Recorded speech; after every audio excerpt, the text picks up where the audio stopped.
لیکن میں نے ایک بچے کو جنم دیا ہے جو پوری کائنات کو پاک کر دے گا، روشن کر دے گا۔ اور جان نکل گئی اور میرا نبی ماں کے سینے پر سر رکھ کر رویا ہے۔ اب کوئی آنسو پوچھنے والا نہیں ہے۔ ایک خادمہ ام ایمن ہے، وہ کہاں تسلیہ دیتی۔ کچھ لوگوں نے آ کر قبر بنائی، قبر بنا کر جب پہاڑ کے نیچے اترے تو ام ایمن نے دیکھا اللہ کے نبی غائب تھے۔ اوپر چڑھ کر آئیں تو دیکھا اللہ کے نبی ماں کی قبر سے چپٹے ہوئے ہیں اور کہہ رہے ہیں اماں تجھے تو قبر تھی میرا ورحمۃ اللہ وبرکاتہ۔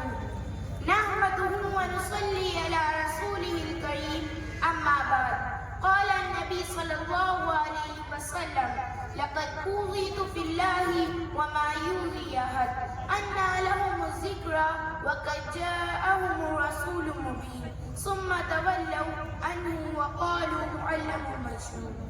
اللہ رب العزت کا بے حد شکر و احسان ہے کہ اس نے مجھے اس قابل بنایا کہ میں آپ کے سامنے کچھ دین کی باتیں کر سکوں۔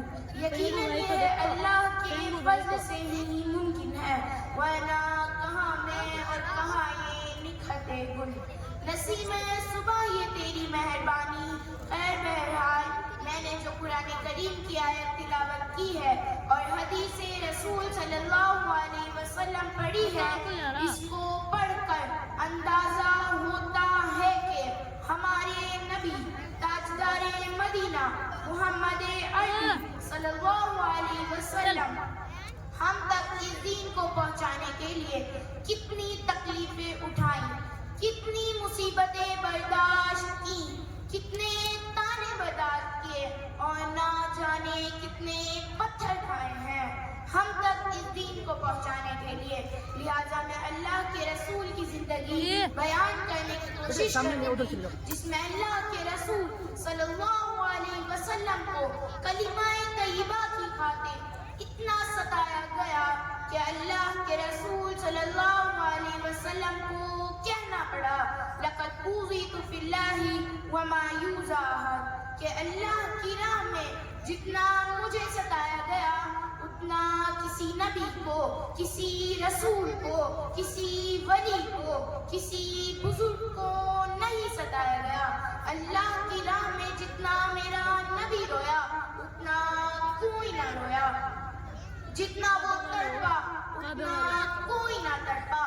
جو دکھ میرے نبی نے دیکھے اس امت کو بنانے کے لیے، بچپن سے لے کر دنیا سے جانے تک کوئی نبی نہیں دیکھ سکے۔ کوئی نبی ایسے یتیم پیدا نہیں ہوئے کہ کسی نبی کی ماں کو اللہ نے جنگل میں موت نہیں دی جیسے میرے نبی کی ماں کو میرے اللہ نے جنگل میں موت دی۔ کسی نبی کی ماں کو اللہ نے اتنے بچپن میں موت نہیں دی جیسے میرے نبی کی ماں کو میرے اللہ نے اتنے بچپن میں موت دی۔ میرے نبی کی عمر صرف 6 سال، بیچ میں کھڑے نہیں ہیں، ماں کے پیٹ میں 2 مہینے کے ہیں اور باپ کا انتقال ہو گیا۔